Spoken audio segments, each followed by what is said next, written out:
Good morning. This is the New York City Board of Standards and Appeals public hearing for May 20th, 2014. We'll begin with the special order calendar, decision items. Item number 1, 14292BZ, 473 541 6th Street, Brooklyn. We'll defer the decision to June 17th. Continued hearings. Item number 2, 42770BZ, 3801 Beach Channel Drive, Queens. Good morning, Carlos O'Farrell, applicant. You should have my letter requesting an adjournment in this matter. Yes, do you know when you can submit? I would say probably by the end of June. End of June?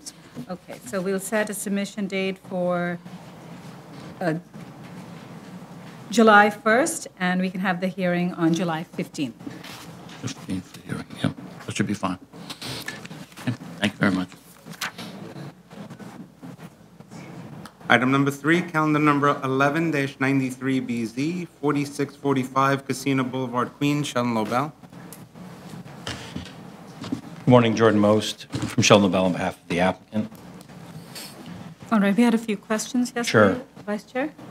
Yes, I just wanted you, because there seems to be this continuing back and forth with the community board on a couple of items as to whether or not there's a catering use taking place on the premises. I know the owner's affidavit that you submitted to us said that it's not. So I just wanted to, once and for all, get it clear on the record. Sure. So there's sort of two sides to the facility or the restaurant, and there's clearly there's a restaurant side and there's another side where they take bookings for parties where you can sort of reserve a table. It's not catering per se, and so at any given it's like time, a private room. If I wanted to have, it's not even it's a big room, and there's got many tables. The evening that we had the community board meeting there, there were 4 or 5 different tables reserved by 4 or 5 different groups. Okay. So they sort of keep those out of the restaurant side, if you will, but it's just administered slightly differently. But they're not supposed to book the place for a wedding event. so you're telling me that there's no use group 9 catering? Right. Okay. And what's the deal with the service of alcohol? They do, they don't? They don't. They did have a liquor license several years back. They don't serve it. There may be people who bring in on a sort of BYOB basis, beer, and I don't know what else was observed there, but there has been alcohol in the building. I mean, it's an operational question that's really not within our purview. It's other agencies to deal with. But again, it seemed that there was some conflict between what. It's certainly not on the menu. It's not on the menu, for instance, and it is not. And I've instructed them that they're not allowed to do that. If they are, they're not allowed to sell alcohol. Yeah, you said they did have a license before? Correct. Did they lose the license or not? I don't know the details behind that. They may have when they. I mean, this another source of confusion, I think, also was that the property does have a certificate of occupancy for that use. It's expired. It was obtained back in 1994, and I think we tried to outline a chronology, which is a complicated chronology of events since 1993. But a CO was obtained that expired with the term in 2004. It hasn't been renewed, so they may have lost that. They may have lost the license around that time or a little after the failure to renew the CO in a timely manner. Okay. I don't know the As details I of said, the. it's beyond our jurisdiction. I just sometimes like to know if there's some illegal activity taking place on the site. You're telling me there's not. Okay. Commissioner Hinkson? Yes, I just wanted to make sure that you were giving yourself enough time to clear all of your violations. Did the 6 to 12 months include the violation? Thank you. I think removals, I spoke with the client, in fact, this morning specifically about that, and I think we would request that we have at least 12 months to clear that. We have been repeatedly working with the department to clear up things, and there's also been, since that community board, they aggressively sought to remove and have dismissed those boiler violations. Many of the other violations can't be cleared, and obviously until we have an extension of term in place, because they relate to the certificate of occupancy or the public assembly permit. So we would ask for a year period to clear that up. Thank you. Okay, and I know I visited the site again, and the trash area was really very unfortunate. I know you're proposing to create can you give us some more detail about that? Sure. So that was mentioned also at the community board meeting. I was there too, and I walked out around that. The dumpster just looks like a sort of slippery spot back there around Right, the. right. Maybe it's leaking, or maybe garbage is put around the dumpster before it gets into the dumpster. Although when I saw it, there was nothing around it. It looked like a messy piece of pavement there. So I think they just need to be more diligent about cleaning it off. They do tell me that they hose it down at least once a day, and we're proposing to put in some additional screening. So Right. while you really can't see it from the street, although Because there of the may wall, be, right. well, there's a fence that I think has attached to the fence some screening material, and there is a wall. You're correct, but there's a gate there, and I think we're proposing to put in another gate. So it would be some sort of chain link fence with some screening material on it that would further enclose it, but also enable them to hose it off and clean it down as well. Okay, I see it on the drawing. So it's just going to be a 6-foot high, what? Enclosure. Is it going to be opaque? It would, I don't know, I don't really have the details on it. The way I had described it to them, what I thought they should do would be like a chain link fence with screening material on Right. it. So it would be opaque. Okay, so I think if you could just clarify that in your drawings, that Sure. would be fine. And obviously, that would need to be put in place before you get your C of O. I'm sorry? You'll have to do that before you get your C of O. Yes. Okay. All right, and are there any other questions? Any speakers on this item? Any speakers? Okay, I think we can close the hearing if you could just make those changes to your plan. Sure. And if you can submit to us on June 3rd, we can vote this out on June 17th. Thank you. Motion to close. Motion to close. Chair Srinivasan. Aye. Vice Chair Collins. Aye. Commissioner Hinkson. Aye. Commissioner Otley Brown. Aye.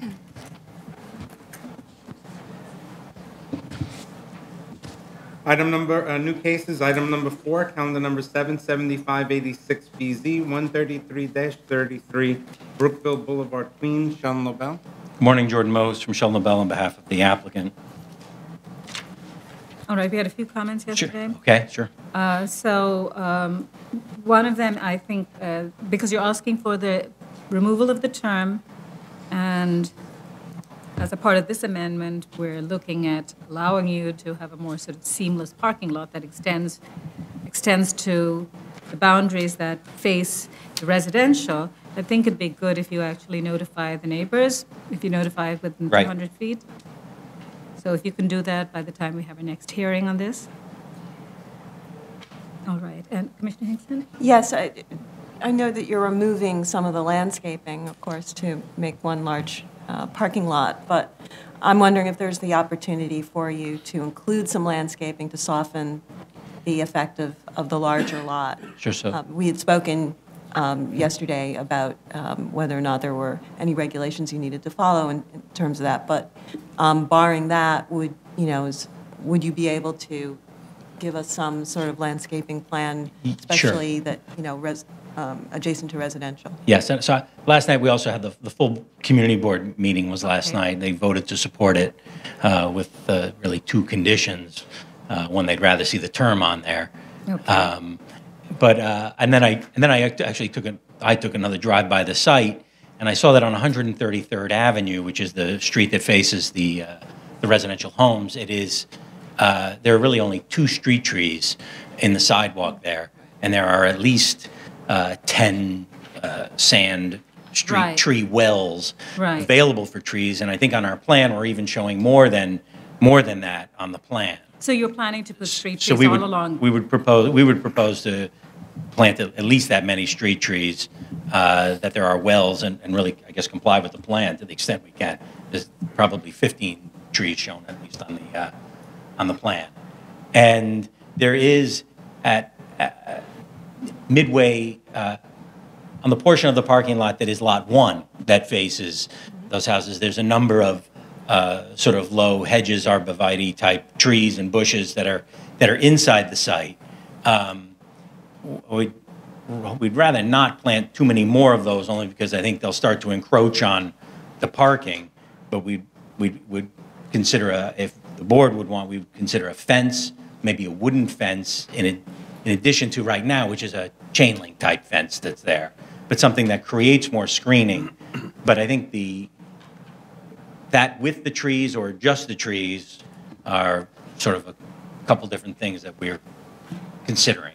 Right, but I'm still trying to understand. I did see the hedges, because I went to the site. You can't extend the hedges along the full length of 133rd Avenue? I could talk to them. There might be if there's some sort of narrow hedge that's, to me, similar to what's there, maybe, I guess, could be extended. It's a narrow planting area, maybe of about 2 feet of okay. dirt, so trying to See what you can minimize actually- impact on the parking, Right. curb that's there.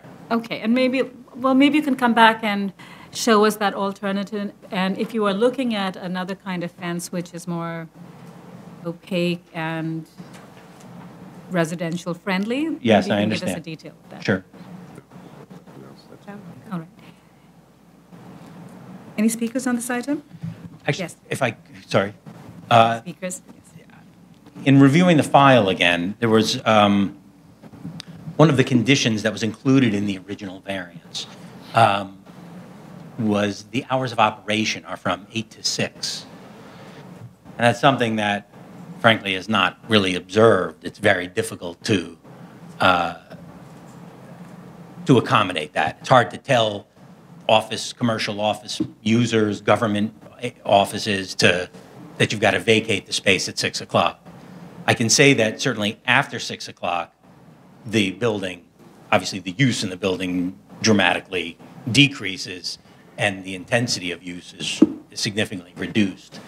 So we'd ask that that limitation be eliminated. I don't know that it's really ever been strictly observed, but it's hard if a tenant's, obviously the term and that factor and the term are the two biggest considerations that the landlord's concerned about when a prospective tenant or a lender looks at the certificate of occupancy and sees those limitations and questions how you're able to function with those limitations. So, Well, I can understand just the practicality of having a building of this size, which has multiple tenants, to all agree to those hours of operation. I think it's very different if you have one small business where you can impose those hours. But can you at least give us some idea of what you anticipate are the hours that would be reasonable? Or I know that you don't want to have any hours, I expect. Right. But I think the board needs to just understand maybe the activity that takes place usually after 6 o'clock. And I don't know, did the community board, were they aware that they you were were asking? not. We came up with that last night when I was Okay. reviewing the certificate of occupancy one more time and saw that and realized that would be another item that we should present. I will say that, so I was at the site at about 9 o'clock last night. It was extremely quiet, probably 10 cars in the parking lot. I walked into the lobby, there's a security agent there. I heard a few voices in the building in an office, but it's very, very quiet. So we haven't had any complaints. The community board's never raised any issues with us. And I guess I would present that it's not like we're a lumber yard asking to operate after hours. We're an office building. We're relatively quiet. We're very quiet, really. And certainly after 5, 6, 7 o'clock, the intensity of use is dramatically reduced. Okay. Well, I think... I will let you know, though, if there's Right. I think what you can do is you can just notify, when you do your notification of adjacent neighbors, identify this as one of the issues. And I think at the same time, just reach out to the community board, and if they want to add any more comments, they can related to that. And if you could also just speak to the lighting on the site then, and the lighting, just after-hours lighting, and Right. where it's located, and to ensure that it's properly screened. Susan, you want to say something? I was just asking whether or not the 8 a.m. start time for for opening the parking lot would remain, or were you also asking for it to be opened earlier? I will find out. We didn't really discuss that. All right. Any speakers on this item? Any speakers? Okay, we'll continue the hearing. I guess you can submit to us on June 3rd, and we can continue this on June 17th.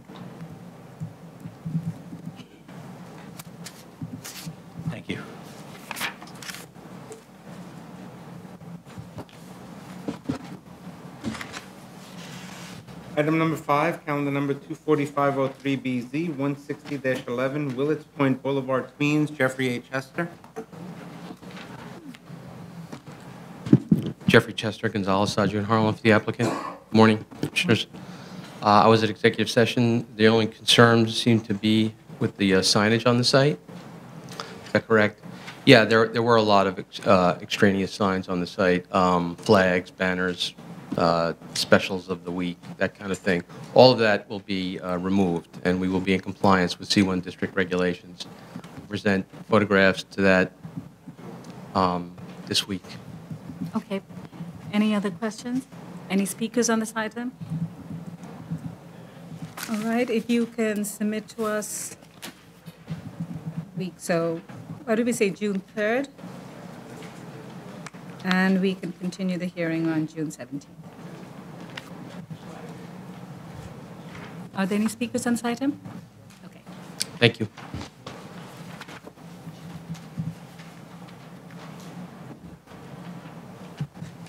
Item number 6, calendar number 32609BZ, 3710 Union Street, Queens, Brian Cave.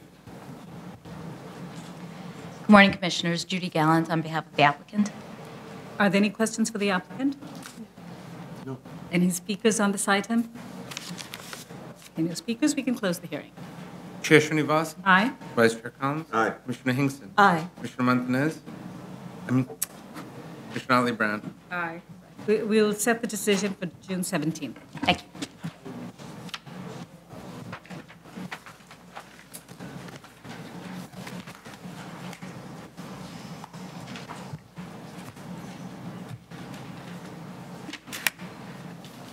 Item number 7, calendar number 4911BZ, 135 West 20th Street, Manhattan, Forshore Bernstein. Good morning, Josh Reinsmith for the applicant. Are there any questions for the applicant? Any speakers on this item? Speakers? Speakers, we can close the hearing. I think the board was satisfied and understood your proposal. Thank you. Chair Srinivasan. Aye. Vice Chair Collins. Aye. Commissioner Hinkson. Aye. Commissioner Ali Brown. Aye. We will decide this case on June 17th. Thank you. Appeals calendar. Decision items, item number 8, calendar number 16413A, 307 West 79th Street, Manhattan, Slater and Beckman. We'll defer the decision to June 10th.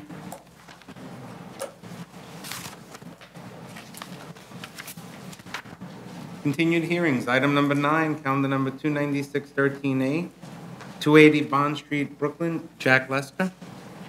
We'll adjourn the hearing. The Buildings Department asked for additional time, so we'll set their submission date for June 3rd, and we will have the hearing on June 17th.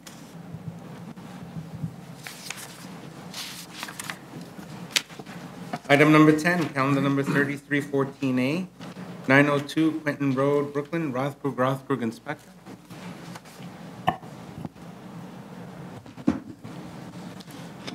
Good morning, Todd Dale for the applicants. Hey, Yes. I was going to say, so at executive session, I understand there were questions that were raised by the board. With respect to the ambiguity issue, we would just state again that the ambiguity that's, if it exists here, is only created by the Department of Buildings going beyond the plain language of the section. You know, as we pointed out, the section does not refer at all to Article 3, and it's only by Department of Buildings going beyond the plain words in this section 11311 that any ambiguity might be created. So we just would reemphasize the plain language here and the issue of ambiguity. That said, if you look at the Department of Buildings and their interpretation, in light of the history of this section, specifically the CPC resolution, in the last submission we had provided to the board, we highlighted several sections within that original CPC resolution that speak to the intent of the Ocean Parkway District. And again, they speak about the fact that they want to maintain the existing residential character of the district, and also to avoid instances where existing residential buildings are demolished in order to create community facilities. We provided to the board proof showing that that intent does not fit the history or this particular C4 section, the zoning district that contains this site or this particular site. We showed through the land use, the existing land use, that it's all commercial. We showed through the previous, the 1920s atlas that we showed, it was all commercial. So it's consistently been a commercial district. The C4 district is not the type of district that was contemplated when this, the Ocean Parkway district was created. Further, implying or applying the Department of Buildings interpretation of this section by going outside the plain language into the residential equivalent section, we'd say that that creates a situation, and we showed in late submission, it creates a situation where this would end up being the only district in the city where the commercial FAR that would be possible is greater than the community facility FAR, which is contrary to principles of zoning resolution. This would be the only section in the city where this odd result would turn out. So, the Department of Buildings, first of all, if there is ambiguity, created this ambiguity. Even then, when you look at it, it makes no sense, their interpretation based on the history of the section, the distribution of the Ocean Parkway District. We also point out this is the only C4 section. There's 6 half blocks that are the C4 section. This is the only C4 section. When you apply their interpretation, it just creates this, the quirk of the commercial FAR being greater than the community facility FAR. So, yeah, we would just emphasize those points. All right, well, questions and comments for the applicant? All right, I just had some concerns about your legislative research, and it made me pause because we had asked you to look at this, and I think you came back and talked about the 211 key term text as the text that created these exceptions. It was not that text, and so I just felt that that research was flawed. And I think we really wanted to see something much more systematic and trying to understand when those exceptions were created. So I know you have a special permit report from the 70s when Ocean Parkway was created, 70s. And then there were changes that were made in the 90s, and I think we really wanted you to look at those changes, but that wasn't done. We had also asked you to research this language, which is applicable underlying district, and what the meaning of that was. I think the architect spoke last time. I don't know if you were here for the hearing, or I think it was Mr. Rothkrug was here. All right. We said that this language may find itself in the zoning resolution and other sections, and we just wanted to make sure that that meaning was the same as what you're stating the meaning is over here, which is applicable underlying district. The underlying district in this case is C42, go to Article 2, Chapter 3. C42 is not listed. But we wanted to see how this was commonly understood in the zoning resolution, and I don't think there was, I think the architect actually said he was going to look at it, but we didn't get any response to that. So I would say in response to that, Yes, Adam Rothkrug. So the architect is here, and we did look at it. Okay. And there wasn't enough information to come to any conclusion. So we could have said that we can submit to the board again and advise. The reference to underlying district usually applies in special districts only, as opposed to again, referencing commercial districts versus residential overlays. When you're talking about an overlay, it's usually referred to as an overlay. So underlying is usually used in the special district regulations. But again, if the board gives us an opportunity, we'll just say that, again, put a submission in. So usually that language of underlying districts finds its way in special districts? In special, reference to special districts. Okay. So it refers you not to the special district rules, but the rules that are the that correct. Like that. Okay. So. Correct. And I would just say, again, we looked at the DOB response, and again, really, we have 3 or 4, or I would say 4 strong reasons, which Mr. Dale just pointed out, as to why we think their interpretation is not consistent. And DOB's real answer is, well, we chose to read it this way, and that's it. And their interpretation does not really seem supported by the legislative history, which, again, we did look at the original language as opposed to the 90s amendments, but we will take another look at that. At the last hearing, DOB had indicated that they looked at the research and didn't find anything that was supportive, and we took them at their word for that. So again, we can take one final look at that if the board still has issues. But again, in view of a balancing test between the findings that we've made, again, the history, the result, and I think most notably, one result that Mr. Dale didn't mention is, again, while he did say, and we agree, or it's our understanding that it's the DOB that's creating this ambiguity, the other point we didn't reiterate at the hearing this morning is that that ambiguity leads to the ambiguity with regard to the C8 districts having no residential equivalent. So again, you end up with a result that leads to the an inconsistency with regard to applying it to C8 districts, inconsistency with regard to legislative history. This blatant inconsistency that I see in the result being that the permitted commercial FAR would actually exceed the permitted community facility FAR, which is just a result that I don't think you could find anywhere else in the zoning resolution.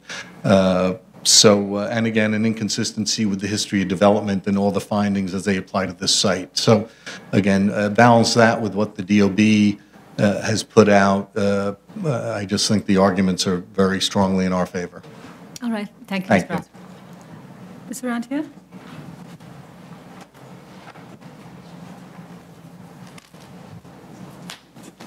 Good morning, Lisa Orantia for the Buildings Department.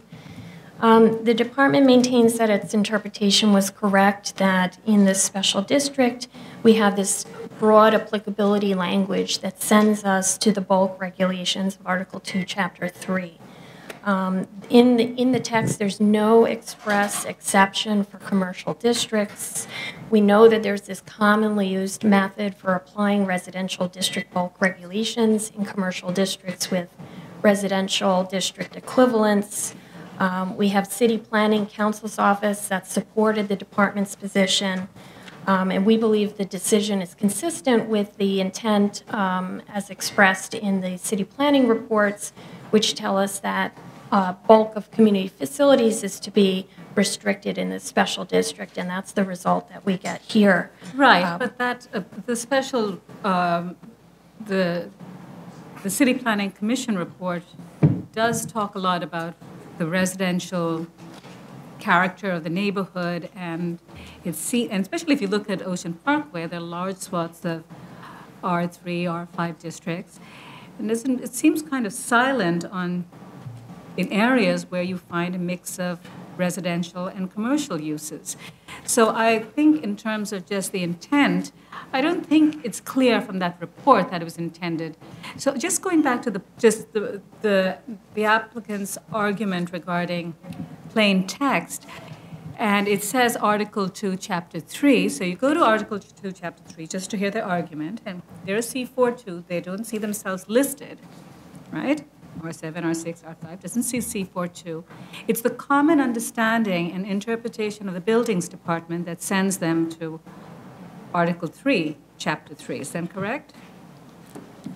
Article 3, Chapter 3, right? The bulk Article 3, Chapter 4, I think it is. Is that community facility in a commercial? Yes, exactly. Okay. So, no, I'm talking about the one where if you go to the commercial regs, it tells you what the residential equivalent is. Oh, right, Yep. right, 34,112. Okay, 34,112. So that's not in the text, the Buildings Department's common understanding. It's not expressly stated in the Right. text, but we're guided by this broad mandate to go to Article 2, Chapter 3. And we know that Well, there's that's a not a broad mechanism mandate, for it's a that. specific mandate, right? It just says, go, I don't think it's broad, it says. Well, it's broad in the sense that it doesn't call out the commercial districts with residential bulk equivalents. So Right, in which order to doesn't that- fulfill that direction, we know that we can apply residential bulk regulations by using the residential district equivalent. Isn't it possible that this was only meant for residential districts? It's possible, but we don't find support for that in the text, and we're All trying the to be true to the text. All right, but all the I raised this yesterday, all the exceptions that are listed out, which gives you higher FAR for community facility, are all based on residential districts. They're silent on any commercial district. And so, seems to me that maybe the reason why they didn't mention any commercial districts is because, in fact, commercial districts are not really captured by this provision. I'd like you to, have you been having more recent conversations from city planning?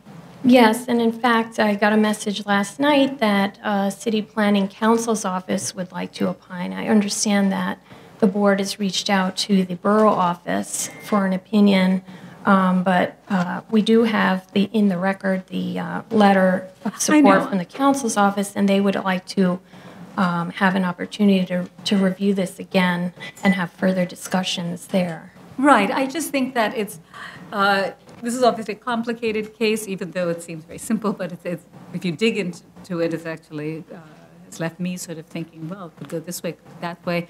As drafted the text and as a special district, I think their intent, it would be good to get their opinion on this. And I think, commissioners, if there's no issues, we can just wait for that. I think that could be helpful. I think it would be helpful for us, and they may be able to shed light whether this was not intended to function in this particular way, or it was always meant only to be looked at for residential districts. In either event, I think the Ocean Parkway rules will become much more clear to all of us. So I think we can. Right. Well, we're hoping to get a better explanation from a planning perspective. We know that that's what the board is interested in hearing, but at this point we do have this support from the council's office, and we don't believe that the appellant has demonstrated that our interpretation is incorrect. There's nothing expressly written in the statute that tells us that we're wrong. They can't point to anything in the reports. I think they pointed to quite a few things in the report that... The report is really unclear. It's not specific at all as to the districts, and it makes this...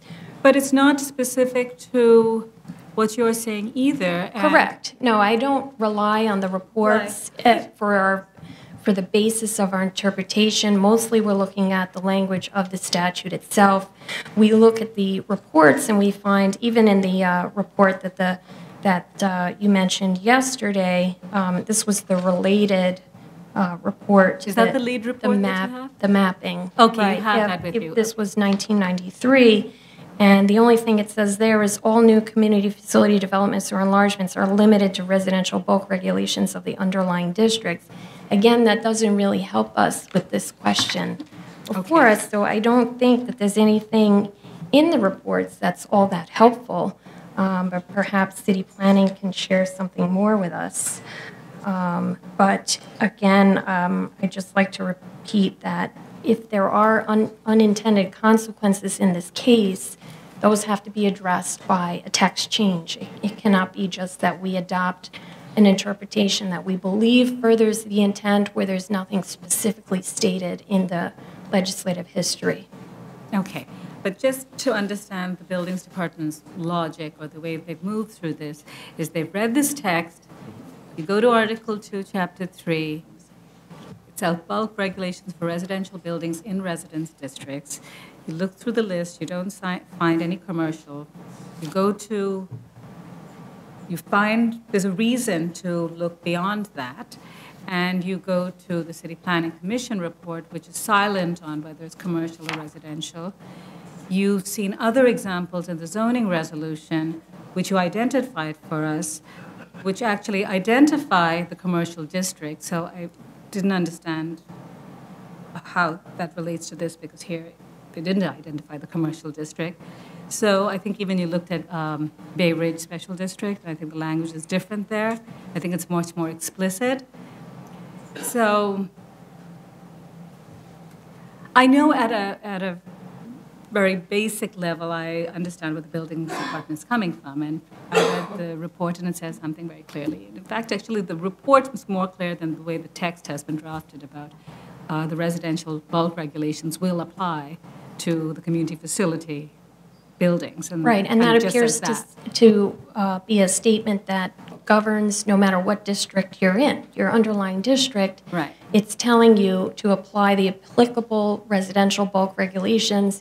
You know that they're applicable by using the residential district equivalent. I understand that, but I think I have some pause because you don't have to necessarily go to the report at all if you go strictly by the way the text is written. That's our position, yes. Okay. All right. Ms. Rothkrug, are there any other speakers on this item? All right, Mr. Rothkrug.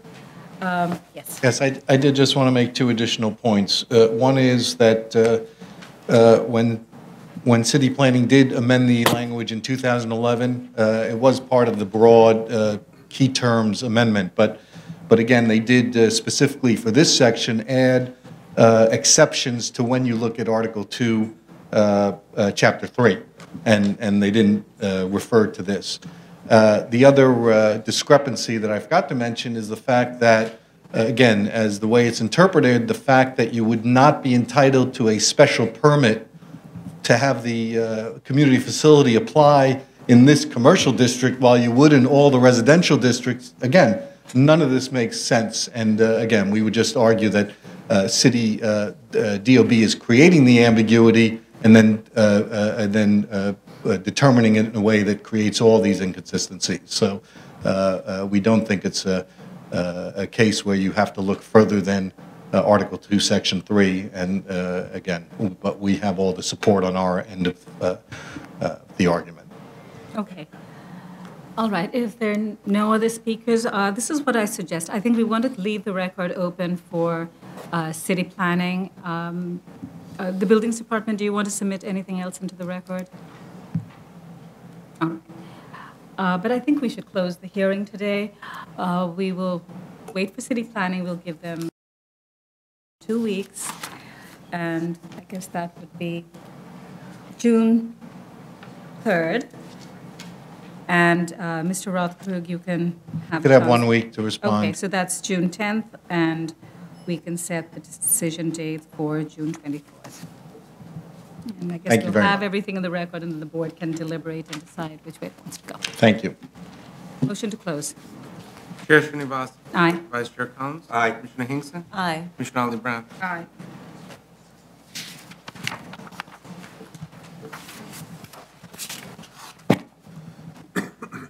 New case is item number 11, calendar number 5113A, 10 Woodward Avenue, Queens, Carly Safaro. Good morning, Carl Safaro applicant. General City Law 35 application. I think you have agency letters of no objection already in your file. And I have nothing further to add. All right, any questions for the applicant? Are there speakers on this item? Any speakers? All right, I know that, I think the drawings need to be Yes. modified, and we'll give you Remove time to do the that. superfluous information. Okay. So if there are no speakers and no other questions, we'll close the hearing. You can submit to us on June 3rd, and we can vote this out on June 17th. What was the decision date? Sorry. June 17th. You can 17th. submit your drawings to us on June 3rd. Thank you. Motion to close. Chair Srinivasan. Aye. Vice Chair Collins. Aye. Commissioner Hinkson. Aye. Commissioner Ali Brown. Aye.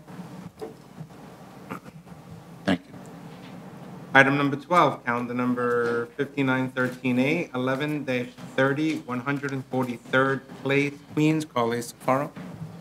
Any questions for the applicant? Any speakers on this item? I know the fire department has asked you to fully sprinkler the building, and you're planning to do that? Yes, we're required. All right, so if you can make that change to your drawing. That'll be noted on the drawing, and we'll also be removing unnecessary information. Okay, good. So we can put you on the same time frame. If you can submit to Fine. us on June 3rd, we can vote this out on June 17th. Thank you very much. Make a motion to close.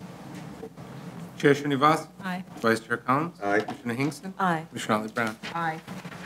Thank you.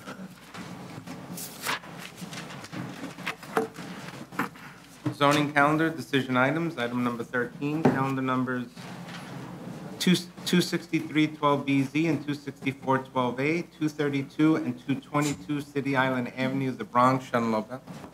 Jordan Most, Okay, make from the it, office of Sheldon LaBelle, on behalf of the applicant. as we noted last week, we will reopen this case. Chair Srinivasan? Aye. Vice Chair Collins? Aye. Commissioner Hinkson? Aye. Commissioner Ollie Brown? Aye. All right, I know there's some speakers on this item. Yes, community board is here. Yes, please, come forward, Mr. Coons. Good morning, Chairperson Srinivasan and members of the board. Once again, I appear before you on behalf of this matter. My name is Kenneth Kearns, and I'm District Manager of Bronx Community Board 10, and my purpose in appearing today is to present our board's position on the above application. On May 15, 2014, Bronx Community Board 10, at its general board meeting, considered the following resolution: resolved at the request of the Housing and Zoning Committee of Bronx Community Board 10, that the full board approve a request for a variance allowing for the construction of 45 units of senior apartments in Group Use 2 residential housing in an M1-1 manufacturing zone requested by the Italian Hospital Society for 222 City Island Avenue, Bronx, New York, BSA calendar 26312BZ. And this information be reported to the New York City Board of Standards and Appeals.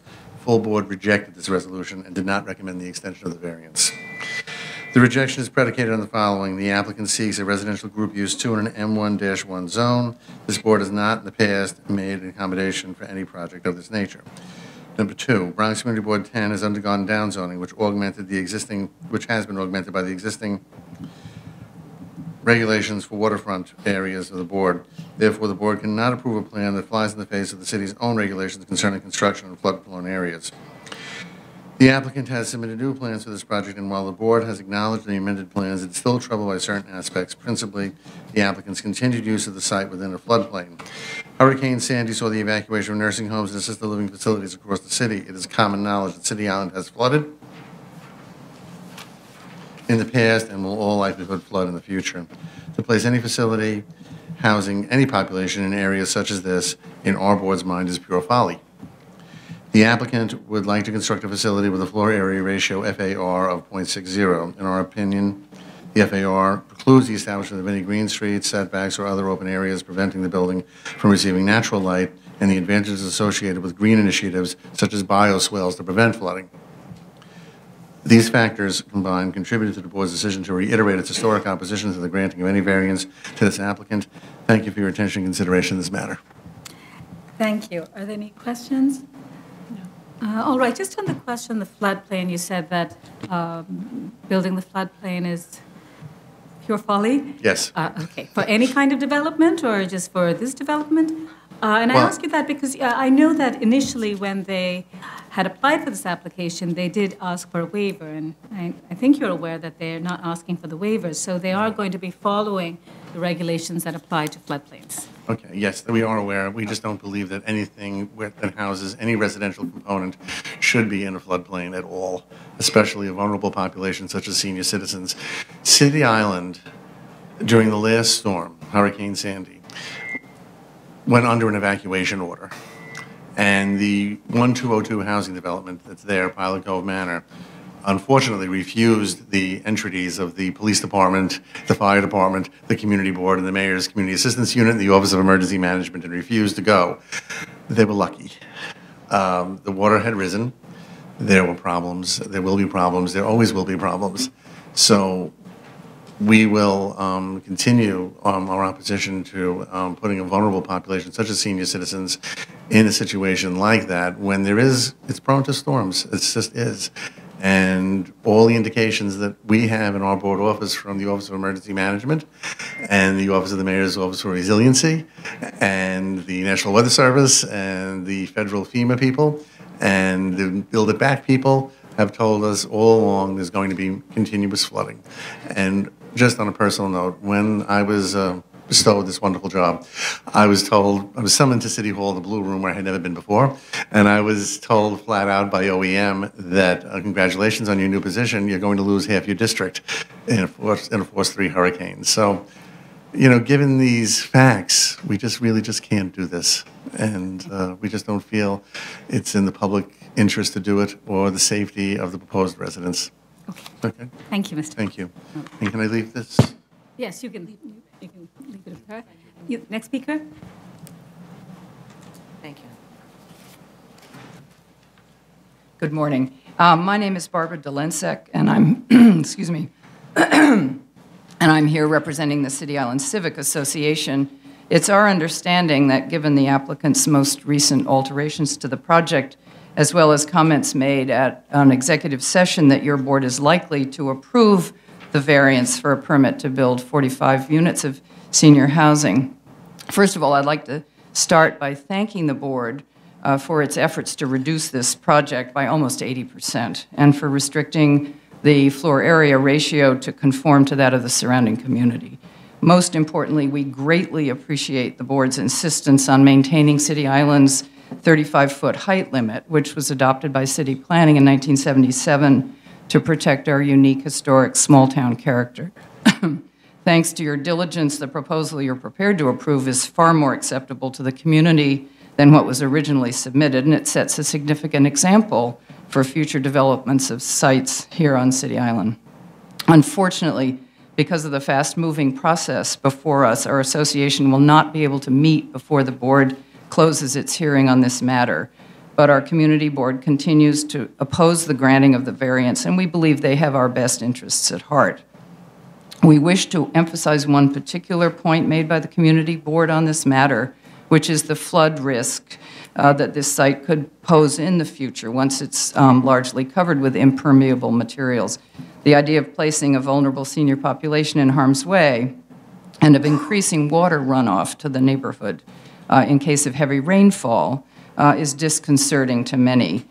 We would ask you to mandate, if you can, the installation of a water-permeable parking lot on the site, as would be required if the subject site were developed for commercial use, and to consider the installation of a roof water collection system if it's economically viable. Thank you for your attention to this matter and for the diligence your members have shown to compel the applicant to build a structure that is more in context with the City Island community. Thank you. Are there any more speakers? Okay, Mr. Most? Can you do the two things that was requested? So the permeable material in the parking lot seems pretty straightforward. Well, I'm just concerned that it just requires a little environmental investigation. That may be at odds with our requirements to cap the site, that the pavement and a vapor barrier in the non-paved portions of the site, the pavement is deemed sort of a cap, and where there's not pavement, we may need to install a vapor barrier. That may be at odds with creating something that's permeable running with gravity, whereas we're trying to keep things that are in the ground and not coming up. So, and what about the water collection in the roof? I don't know. We can get back to you on that. That's probably not a problem. Okay. I mean, I assume to the extent we've got flat areas on the roof, I assume we're collecting the water and redirecting it. Sure. Yeah, Kevin McManus with the Italian Hospital Society. We actually, our original proposal to the BSA included a green roof. Our intention was to treat and attenuate stormwater on the roof as best we could. Won't be able to do the entire area because of mechanical equipment, but a good portion of it we'll be able to use. Okay, and if you can just get back to us on the permeable pavers, and if it's an issue, just let us know, but we want a response. Well, I'll let you know now that there are two ways that the pavement acts. It acts to keep human contact away from the soils underneath. Right. It also acts as a cap so that rainwater doesn't run through the soil underneath and drive it into the groundwater. That's one of the mitigation practices we're using. So to have the pervious pavement kind of contravenes that approach. All right, so in which case, if the water is not going into the ground, you'll be doing proper drainage? Correct, that's correct. I just want to make sure that it doesn't have other effects elsewhere. I think their concern and also, is that it doesn't we've actually lead to flooding that may affect the residential across the street or elsewhere. Okay, we have posed the question to our environmental engineer to confirm whether or not there is some type of methodology that we could use some pervious pavement. All right, thank you. All right, any other questions? Okay, I think we can close the hearing. Mr. Mosby, we'll give you 2 weeks to respond to these two issues and have them reflected in the plans if you're planning to do the green roof. I think one of the issues also with the green roof was that I don't know that we have access to the roof. Are we talking about if we were going to run an elevator to the roof, we're talking about a green roof that's accessible to the residents. You have an elevator that's, I don't know that the elevator runs all the way up to the roof. There may be an elevator bulkhead that accesses the top floor, but not the roof. okay, so your point is that if it's not accessible, Well, it's two different, I don't have, when we're talking about a green roof, we're not necessarily talking about a green roof that's tenant accessible, although that was our original intent, and I think that's what Kevin was speaking to. We originally had a green roof that was a recreational space available, but in trying to comply as strictly as possible with all the height limitations, that bulkhead now I don't think runs and gets off at the roof. But it doesn't have to be accessible. they have an I'm sorry, you'll have to come to the why don't you podium. come up, Kevin? McManus. Kevin McManus again. Just wanted to clarify, the roof would have to be accessible. We're going to have equipment up there, as I just pointed out. So to maintain that equipment, we would have to maintain the green roof as well. Right, okay, so you there's the can do ability it. to do that. All right, good, that's what we thought. Okay. All right, we're going to close the hearing, and I know, Mr. Kunz, you want to speak, but you've already spoken. Oh, I'm sure the architects can do something to make sure it's a green roof, even if you don't have an elevator taking you up to that spot. Okay, so we can close the hearing. You can submit to us on June 3rd, and we can schedule this for vote on June 17th. Thank you. Make a motion to close. Chair Srinivasan? Aye. Vice Chair Collins? Aye. Commissioner Hinkson? Aye. Commissioner Ali Brown? Aye. Thank you.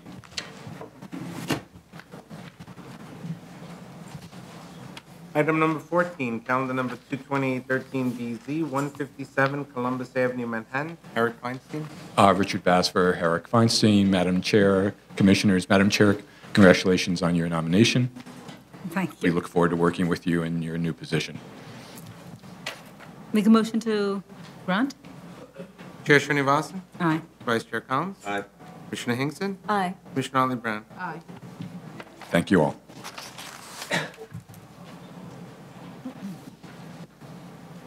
Item number 15, calendar number 27513BZ, 404 through 406 Broadway, Manhattan. Warshore Bernstein. Josh Reinsmith for the applicant.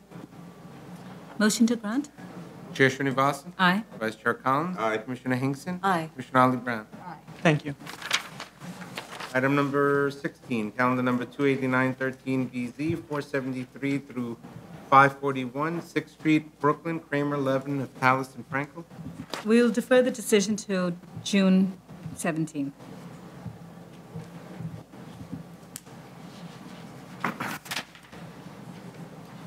Item number 17, calendar number 1-14BZ, 525 West 42nd Street, Manhattan. The Law Officer Frederick A. Becker. Good morning, Madam Chair, Commissioners. Frederick Becker. Motion to grant? Chair Srinivasan? Aye. Vice Chair Collins? Aye. Commissioner Hinkson? Aye. Commissioner Ali Brown? Thank you very much. Item number 18, calendar number 2-14BZ, 555 6th Avenue, Manhattan. The Law Officer Frederick A. Becker.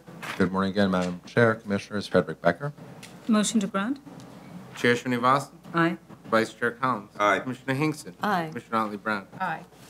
Thank you again.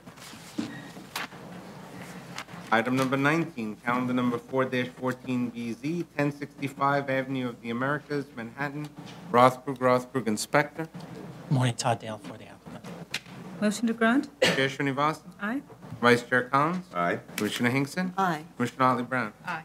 Thank you.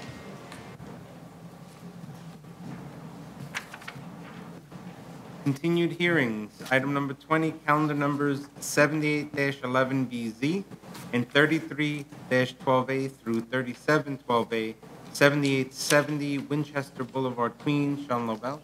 Jordan Most for the applicant. Okay, you've asked for an adjournment. You'll be submitting on June 24th? Right. Okay, and the members of the community can submit on July 8th, and we'll have the hearing on July 22nd. Thank you.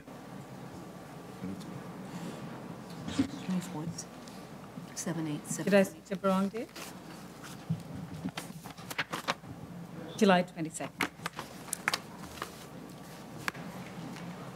Item number 21, calendar number 5412BZ, 6539 102nd Street, Queens. Gerald J. Caliendo. Good morning, Sandy Anagnostou for the applicant. Any questions for the applicant? No. All right, the board is satisfied. Thank you. So we can close the hearing. Are there any speakers on this item? No speakers, we can close the hearing. Chair Srinivasan. Aye. Vice Chair Collins. Aye. Commissioner Hinkson. Aye. Commissioner Ali Brown. Aye. We'll set the decision date for June 17th. Thank you. Six together? Yes. 24 and 25. Item number 22, calendar number 12413BZ, 95 Groton Street, Brooklyn, Rothkrug Inspector. Item number 23, calendar number 12513BZ, 97 Groton Street, Brooklyn, Rothkrug Inspector. Good morning, Todd Dale for the applicants. Any questions for the applicant? Okay, no questions. Any speakers on this item? God bless.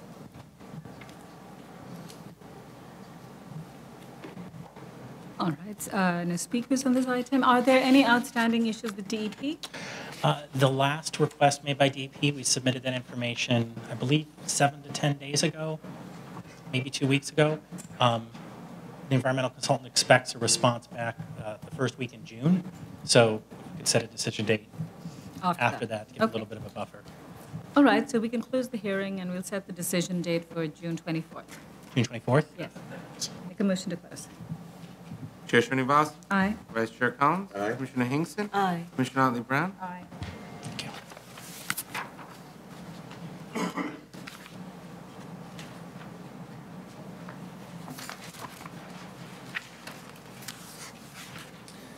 Item number 24, calendar number 19313BZ, 4770 White Plains Road, the Bronx. Eric Palatnik. Hello, good morning, Eric Palatnik. We had asked for an adjournment request, but we didn't give you any dates. Yes. Did we say July 1st and we'll have the hearing on July 15th? If it would be possible, I just met with the Department of Buildings, and the commissioner there has asked us for some additional information, so I don't think we'll be done by then. If we could have it for August 5th, and if you have hearings on August 19th, if that would be acceptable, that would be great. Thank you. August 5th and then August 19th is the hearing date. Item number 25, calendar number 213-13BZ, 3858 through 60 Victory Boulevard, Staten Island, Rothkrug Inspector. Good morning, Todd Dale for the applicant. Any questions? Any speakers? We can close the hearing. Closed. Chair Srinivasan. Aye. Vice Chair Collins. Aye. Commissioner Hinkson. Aye. Commissioner Ali Brown. Aye. We'll decide this on June 17th. Thank you.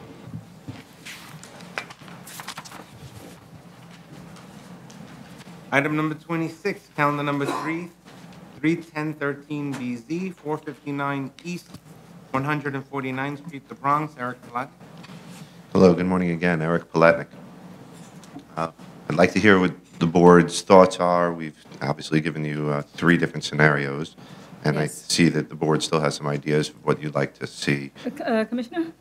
It wasn't so much that we had ideas, we wanted a little clarification as to one of your scenarios in which you said that if you had only 2 means of egress, you would be limited to 2,000 square feet.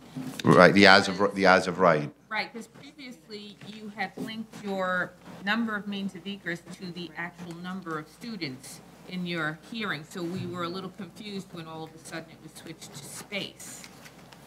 I'm not sure I'm following the question Well, in the necessarily. last hearing, you had said because you had 771 students, you needed 3 means of egress. You weren't really talking about the fact that since you had space, There's 2 different, space, okay. you needed 3 means of egress. So It's 2 things interplay with each other from what the architect has explained to me, which is that once you get over the number 500, that triggers the need for 3 means of egress. 500 occupants. 500 occupants. So that's what triggers the 3 means of egress. Okay. The as of right that we're showing you there is by creating a truly as of right, they can't even get up to the 500 number. They're limited to that number of 30 because they only have that 1 means of egress. the two means of egress, excuse me, around the elevator bank. There are two staircases around the elevator bank. That limits them to the 70, to the 30 number, excuse me. But what's the relationship of the 30? And why can't you go all the way to 500?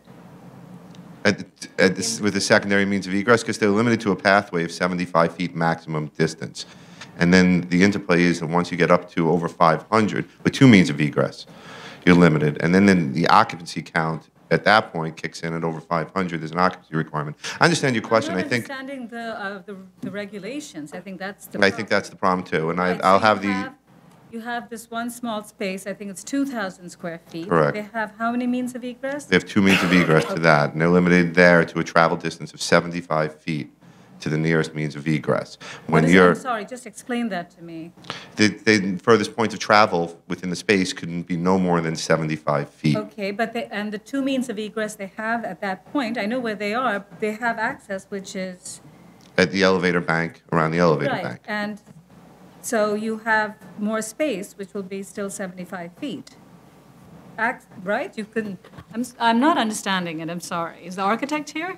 The architect cannot make it today, but I think what I could have the architect do for you is I understand your question, which is the interplay of what point of view going over the 75-foot distance or the number of students, what's causing the requirement. Right, I understand the exactly. So question. if it's that you have to have access, it has to be 75 feet, and if you go further in your floor plate, it's more than 75 feet, then you should say that, but that's not what it looks like in the drawings.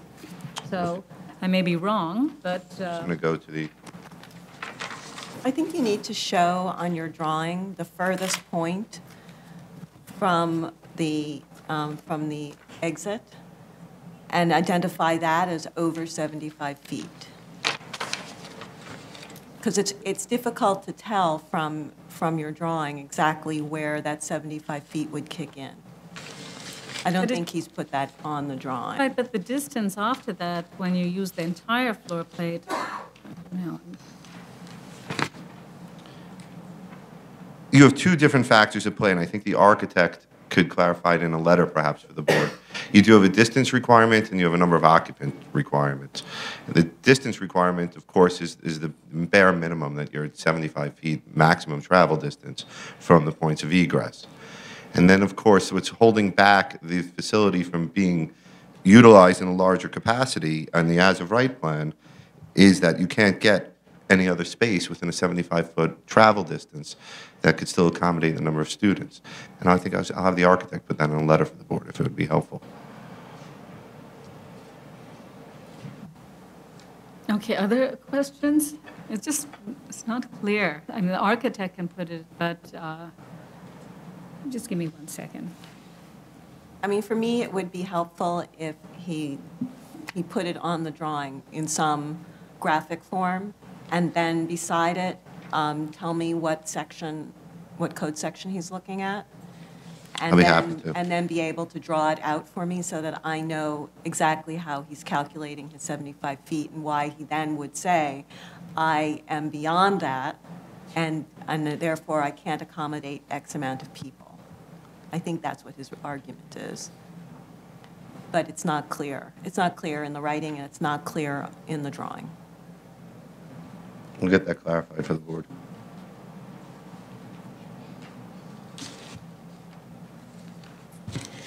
All right, any other questions? Any speakers on this item? Well, we can bring you back fairly quickly. Okay. But just make it very clear, I think you sit down with the architect and understand what these drawings show, but it's very confusing. It seems like it's a pretty straightforward case. No, It just seems that every time you come back to us, there's a new argument, and it's not clearly represented. We'll clarify it for the board. Great. So can you submit to us in... 1 week? In a week? Yes. Okay, so...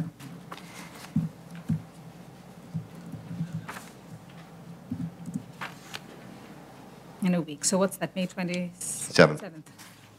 May 27th? And we can hear this on June 10th. Thank you.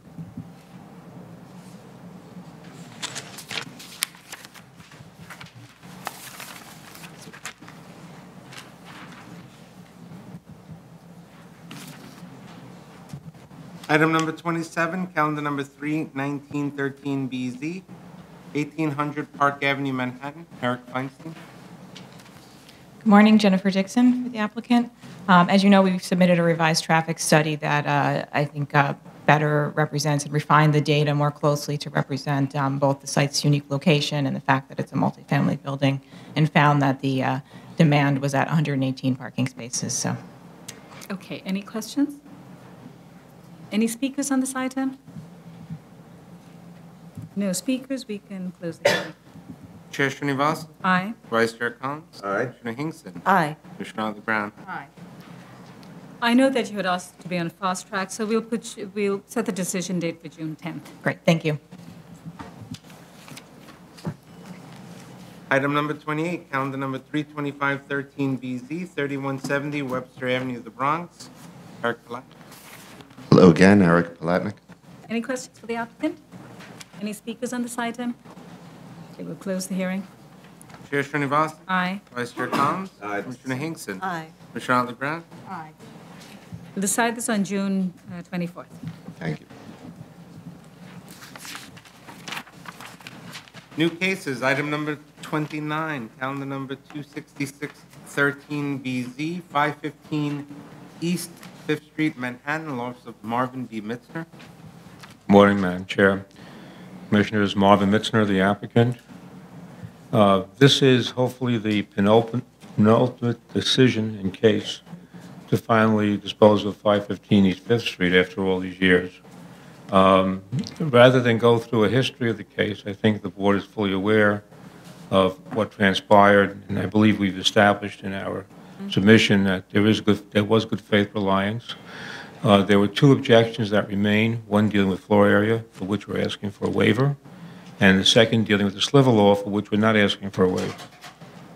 If this variance is approved, we will then modify our plans accordingly to show removal of the penthouse, and that's the application that will be approved by DOB, and which we will then effectuate and obtain a C of O. So that's your current plans? In Yes. other words, the proposed plans to the board are without the penthouse, correct? That's correct. All right, I know there were a few questions. And just as a reminder, we will need to restore the MDL 310 application, which is now off the calendar. Okay. Vice Chair? Yes, just what's your timetable for the removal of the penthouse? And just give me a slight rundown on what's involved. Well, it all depends upon when we can get the plans approved and the permit to do the work. Because the next step is, once we get the variance, and then we get the MDL 310 approved, then we'll have a complete package of plans to present to the building department to remove all the objections, which will not show the penthouse. We'll show the penthouse removed, and then that'll be approved, and we'll get a permit to do the work, including demolition of the penthouse. The demolition of the removal of the penthouse is tied to the other matters? Why is that? It's all part of a single application. But you can separate it. It's an alteration application that's currently pending that we're modifying. The modification is to get it approved without showing the penthouse. But you could conceivably separate that out if you wanted to. I mean, you could separate out the removal of the penthouse into a separate application, let the building department approve that, and start demolition. It's not quite that simple because it's not just demolition, it's reconstruction. So unless I know what I'm building and what's approved, reconstruction becomes an issue. And it doesn't make sense to start on one without knowing how you're going to solve the other, because we have to have a roof, we have to remove a structure that doesn't have a roof. You know, it's not a simple process. Your point is that the sixth floor, unless this board supports this application, you do not get the sixth floor, and so you don't know what you're going to do. Right, exactly. The sixth floor? Yes. And therefore, you don't know how to treat the sixth floor vis-à-vis the The demolition? removal of the penthouse, right? Vice Chair? No, I would agree with Commissioner Hinkson. I think they could be separated out, and this removal of this penthouse has been pending for a very long time, and I haven't seen any steps in the direction of having it removed. And we asked about it at prior hearings as well. I mean, I want to see a good faith effort to get this done. Yeah, the fact remains is that the plans that will go through buildings will not show the penthouse, that we're not going to be able to get a C of O and satisfy our finance requirements until we remove it. It's going to have to happen.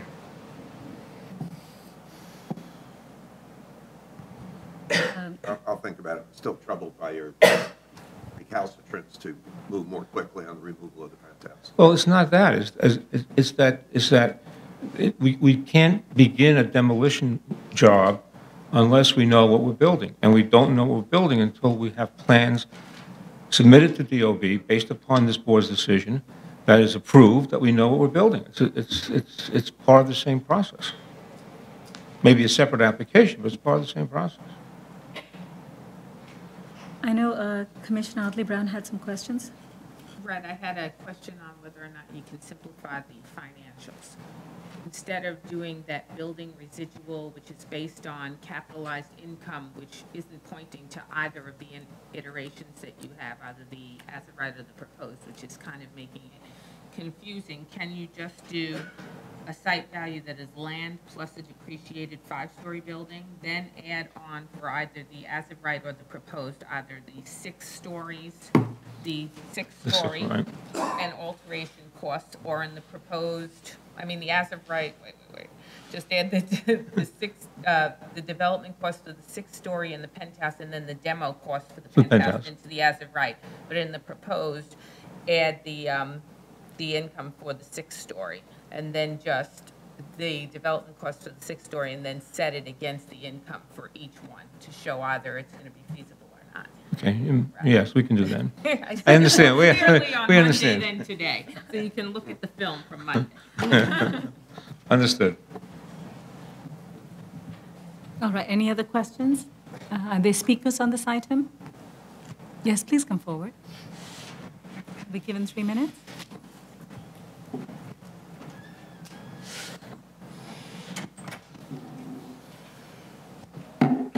State your name for the record. Good afternoon. Andrew Bogan from Arnold and Porter for the Tenants Association of 515 East 5th.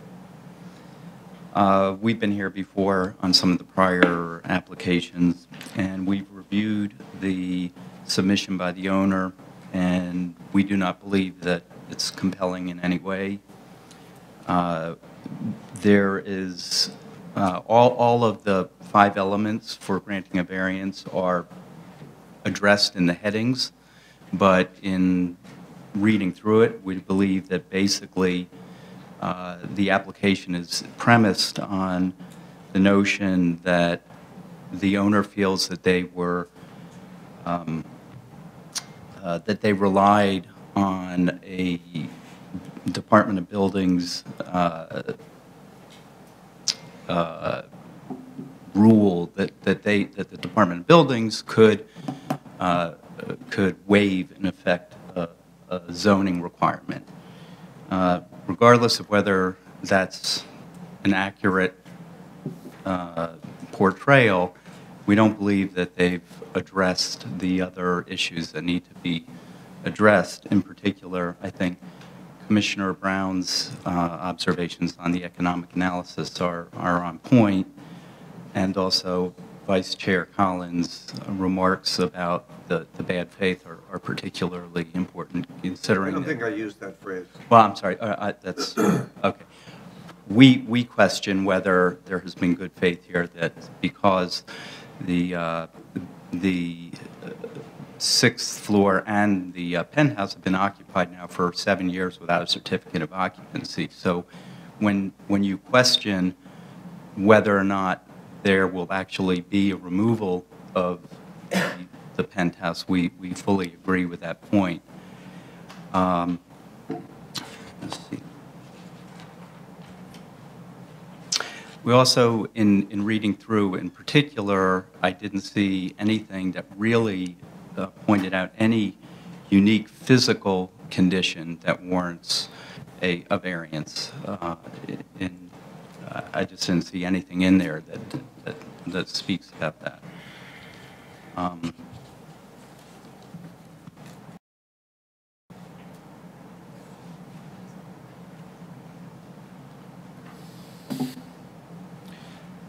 The last thing is I just would request that we have an opportunity, if there's going to be further submission of papers, to respond in writing in detail and go through these points.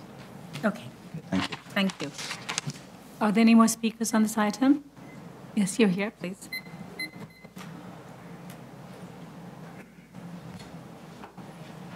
morning. Chairwoman and Commissioners, thank you for the opportunity to testify before you today.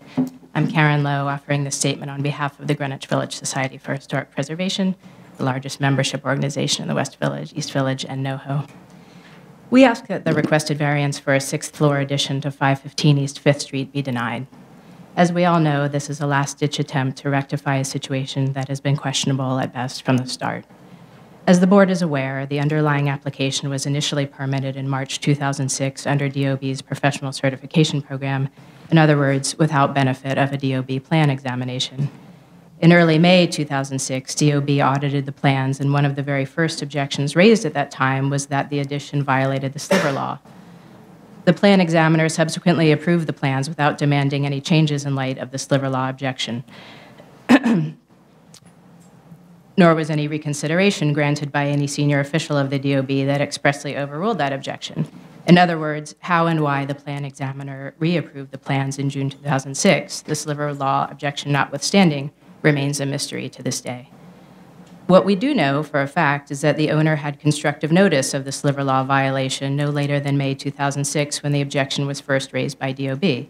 We also know that, subsequent protestations to the contrary by both the owner and DOB, the sliver law prohibited the penthouse in unambiguous terms. This board determined as much in its resolution of September 11, 2007.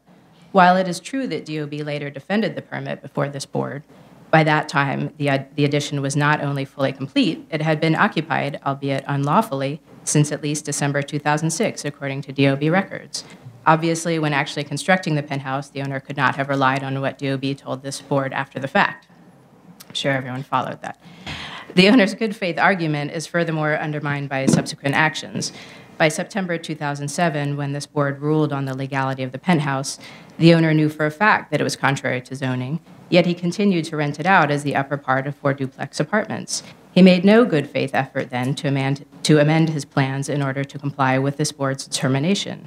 The following November, this board ruled that the entire rooftop addition was unlawful under Section 211 of the Multiple Dwelling Law, and yet again, the owner did nothing to bring the building into compliance.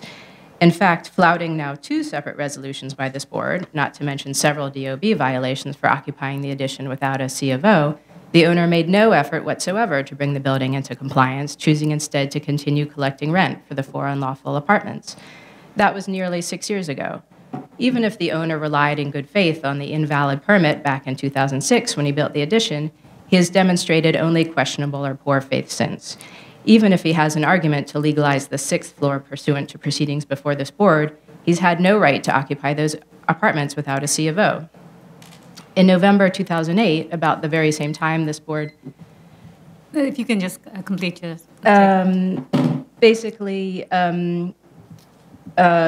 The 3 blocks immediately south of Tompkins Square Park, where this is, were specially rezoned, and this invalidates that, and we don't believe that the proposed variance meets the necessary findings. And a retroactive blessing at this point would weaken the force of the current zoning. Thank you very much. Thank you. The next speaker. Are you here to speak on this item? Okay. Yes. I also want to mention Councilwoman Rosie Mendez is on her way, and the director of the East Village Community Coalition also would like to speak, but unfortunately is not here. But so those are 2 other objections that will be entered into the record. Okay, all right. Yes, Mr. Misner? Yes. To Commissioner Collins' concern previously expressed, we can prepare a timeline and details of what we intend to submit to DOB and when we believe that can be accomplished to remove the penthouse level. Is the penthouse occupied? At this point? Yes. Frankly, I don't know. Really? I honestly don't know. This has been an item of contention in every hearing on this building, and you're telling me that you don't know whether it's occupied or not? At this point, I don't. I can find out. I'm trying accepting it. You've got to know. You've asked me a question. Find out? I can find out, but I don't have that answer in front of me. I don't. And it wasn't raised in the exec session, otherwise I would have had an answer. But in any event, we can provide you with a timeline to assure that the penthouse level will be removed. And it will be. It's the only way we can get a C of O. lack of the C of O does not appear to have troubled your client very much in the last couple of years. No, but we've Why been, is it now? we have, as you know the history of the site, we have been put under extenuating circumstances. We've had countless hearings here where the Department of Buildings has supported their determinations, both with respect to the sliver law. I read your papers. Okay. That is the history of what's transpired here. It's not to our liking. We didn't create the circumstance. We never created a circumstance where DOB gave us approvals that we relied upon in good faith and built it. You don't need to further mention. All right. All right, we can set a schedule. I know the council member, she may be arriving. If board members have no issues, if she comes here, we can just take her testimony into the record. Absolutely. But why don't we set a schedule for you, Mr. Mitzner, if you Yes. can, Yes, we can make our next submission in about 3 weeks. okay. So let's say June 10th, and I know that council representing the tenants would like an opportunity to also respond, so they can respond on by June 24th, and if you want to respond back, you can respond back on July 1st, and we can have the hearing on July 15th. Okay, thank you very much.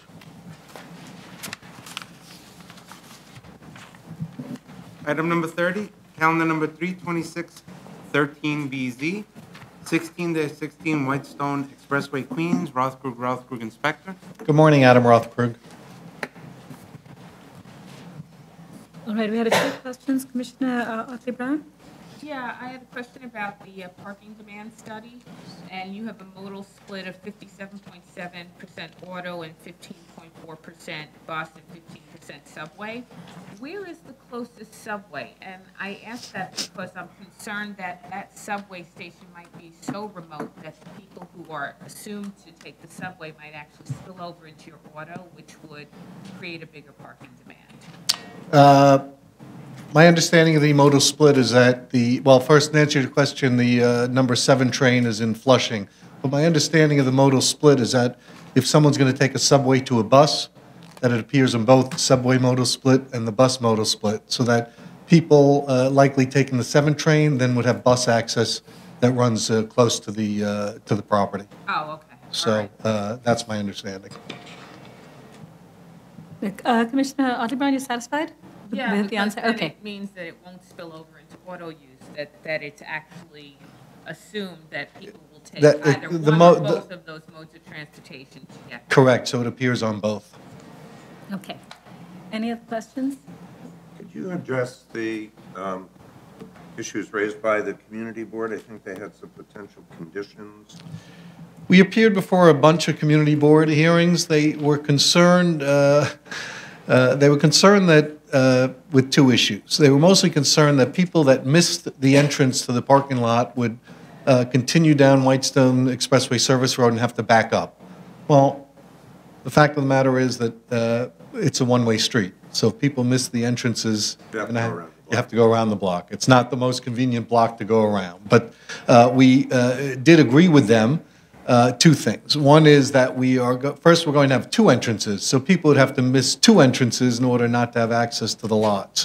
And we did agree that we will have clear signage, which will benefit the building with an identification sign and an entry sign, so that people will not miss the entrance if at all possible. The second thing they discussed at their hearings were that the second entrance is really intended for the union offices, who are going to be a principal tenant, and that's the underground parking, and they're going to have a clicker or fob system. So they were concerned that people would get trapped there and would have to back out. But the plans also propose an intercom system. So someone that gets stuck there, they could get intercommed in, turn around, and go back to the place where they're supposed to park. And the third issue that they were principally concerned about was that the way the parking lot was designed is with 2 separate levels that don't have access between them, and that was really a result of the Department of Buildings' determination of not having one facility with more than 150 spaces. And although DOB can waive that, they did raise that as an objection, and rather than ask for it to be waived, we figured out that that system works for us anyway, so we just left it the way it is, which is in compliance with the zoning regulations. Right, and I think the community board recognized that, and they said it's. Yeah, again, they weren't happy about it, but, and if DOB hadn't raised an objection, we might have still had it interconnected, but just the way this worked out, we were anxious to get permits and proceed with construction of the building, and so we just left it the way it is, and again, in compliance with the regulations. All right, and have you, for the record, identified or told us about these measures that you're planning to put in place, or can you provide that with us? We can, again, we're going to, we did some rough signage. Again, it's not really part of the package, but we'll provide the board with a letter. What you're intending to do. Absolutely. If we can do that by letter as opposed to putting in the plans, that would, I think, be easier. Okay. Thank you. Any other questions? Any speakers on this item? All right, if there are no speakers, we can close the hearing. Chair Srinivasan? Aye. Vice Chair Collins? Aye. Commissioner Hinkson? Aye. Commissioner Ali Brown? Aye. And we could have this within a week, certainly. Okay. We are under construction pursuant to completely approved plans and permits, so we would like to resolve this as quickly as possible, if possible. Okay, so June 3rd, if you can submit, and we can vote this out on June 17th. Thank you very much.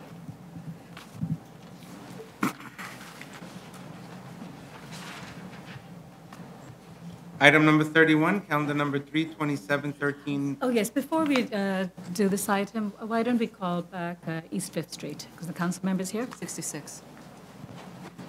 Okay, this is a second calling of new case, item number 29, calendar number 26613BZ, 515 East 5th Street, Manhattan.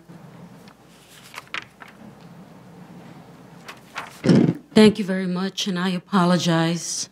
Don't walk as fast as I think I do with my bad knee. I'm here to talk about 515 East 5th Street. Just to give you a little background, I started working with this building 7 years ago after I got into office. Then Borough President Scott Stringer and I went to do a site visit based on all the complaints we were getting from the tenants.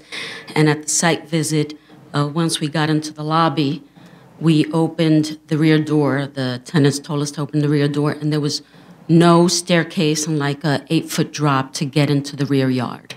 They were complaining about a lot of construction going on, and today we're here because that construction ended up in a penthouse unit that this board said was an illegal structure. I've been very frustrated throughout all these years trying to get DOB to enforce the sliver law, to enforce the multiple dwelling law, and to abide by this board's previous resolutions. I intend to submit written testimony in opposition prior to the next hearing, but I have two particular requests. The board, I would respectfully request that the board ask the owner to take into account the hundreds of thousands of dollars that he has collected in rent in the past 7 years without a C of O. I would love to see an accounting for that because it has to be a monumental revenue that he's gotten during those years.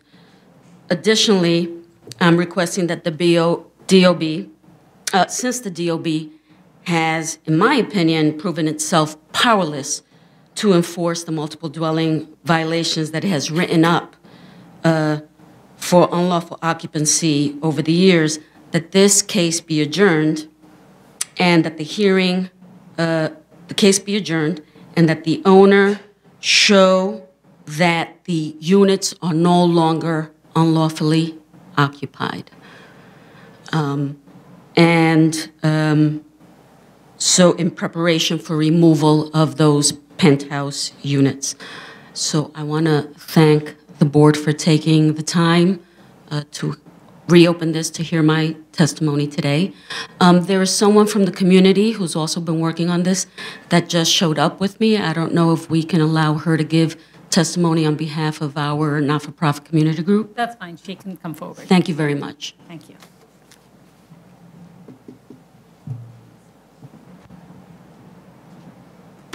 All right, you'll be given 3 minutes. Hi there, I'll be quick. I'm Sarah Romanowski here from the East Village Community Coalition, and pardon me for reading off of my phone. On behalf of the East Village Community Coalition, I ask you to deny the variance to permit the rooftop addition at 515 East 15th Street or East 5th Street in the East Village. The applicant must be held accountable for actions taken to design, certify, install, and lease units within an improper enlargement. The surrounding community and City of New York are not responsible to legitimize the questionable choices of the applicant. Community members, organizations, and local elected officials have successfully proven the invalidity of the addition through successive variance requests, while the applicant has failed to comply with prior demands to remove it. We ask that you uphold prior rulings that consider the enlargement to be non-compliant. In 2008, the community successfully advocated for an R7B zoning on 5th Street in recognition of the distinct and uniform qualities of the lower-rise buildings on the blocks immediately south of Tompkins Square Park. We anticipate that an action of the board to permit the illegal addition would set a precedent for neighboring buildings that will threaten the character of these special blocks. I thank you for your consideration. I'm sure I'll see you again soon. Thank you. All right, we can call item number 30. Okay, item number 31, calendar number 32713BZ, 1504 Coney Island Avenue, Brooklyn, Goldman Harris. Good morning, Ben Stark for the applicant. We have requested an adjournment for 1 month so that our client may continue their ongoing discussions with the community. All right, why don't we bring you back in July? July? July 15th? Thank you.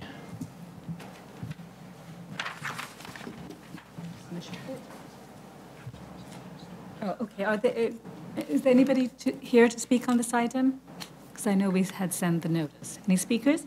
Okay, fine. So it'll be July 15th.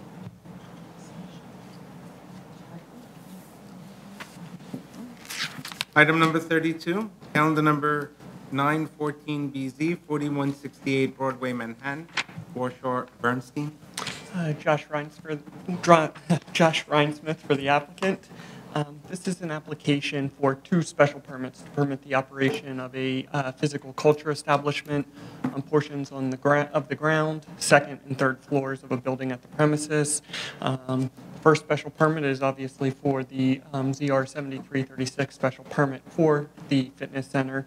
The second special permit is to allow a portion of the fitness center on the 2nd and 3rd floors to extend into the R72 zoning district.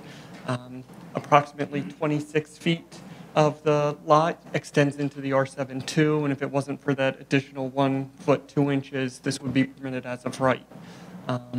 The reasons that this building or this portion of the building can't be used for as of right uses is due to its irregular shape, its lack of frontage, lack of light for the depth of the property, which were all reasons I believe that were mentioned yesterday's executive review session. And in addition, the fire escape is also located in that corner of the building.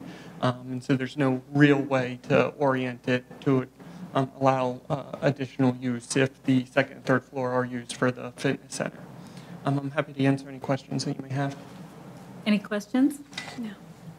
Any questions? Any speakers on this item? Okay, we can close the hearing then. Chair Srinivasan. Aye. Vice Chair Collins. Aye. Commissioner Hingston. Aye. Commissioner Huntley Brown. We'll decide this on June 24th. Thank you very much.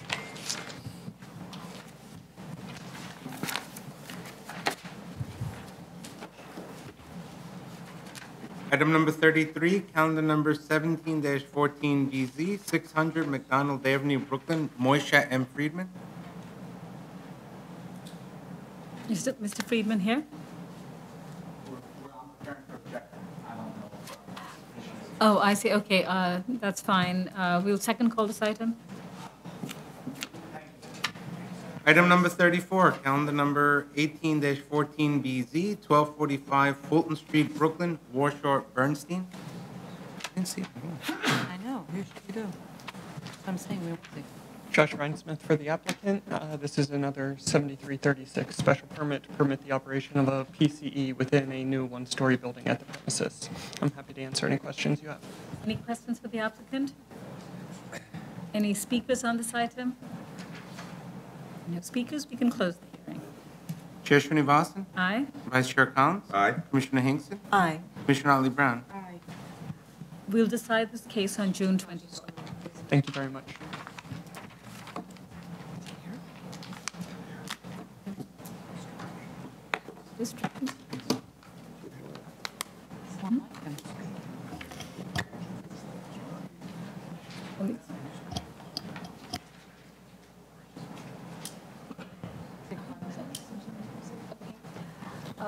Just call that item again, and if the applicant is here, we will postpone the hearing. The second call for item number 33, calendar number 1714BZ, 600 McDonald Avenue, Brooklyn, Moisha M. Friedman. Only the applicant isn't here.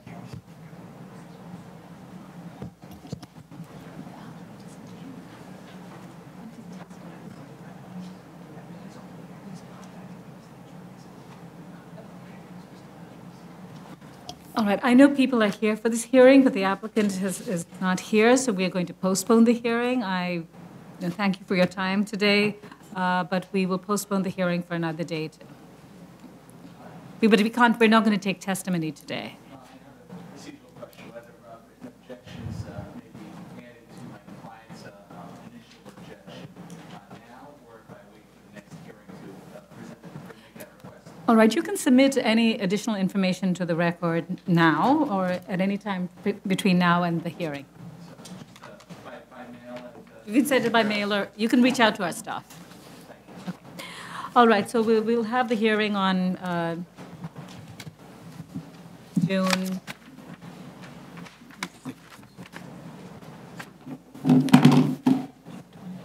It'll happen on June 10th. The hearing? This concludes the public hearing. I haven't given the date as yet. 1 second. Oh.